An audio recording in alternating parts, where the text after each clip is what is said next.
wewe ni mzuri na utabaki hapo hapo, si ni mzuri? Utalinga nyumbani kwa babako hapo, si babako ana uwezo? Ana uwezo. Lingio baba uwezo wa baba yako, ujivune sana mbele ya wavulana hao, uone ni kitu. Wakisema dada, habari gani? Nzuri. Unaondoka. Na viatu vya nyusu vile ambavyo babako sema kupatia hilo kanunua. Umeinuka juu, keche unafikiri ni mtu gani wewe hapa? Unaingia kwenye gari la babako kwa malingo, unafikiri wewe ni mzima, wewe mgonjwa kabisa wewe. Niko na wewe sasa hivi, mnatusumbua.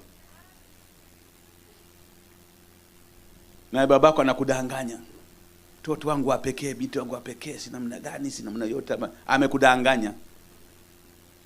Wewe muendelee kumdanganya na binti yako hapo, mkazi hayo hapo. Atakaukia hapo kama bilinganya. Maana humwelekezi mtoto katika njia ipasayo kuiendea. Asiwe na kiburi. Au mnyenyekevu.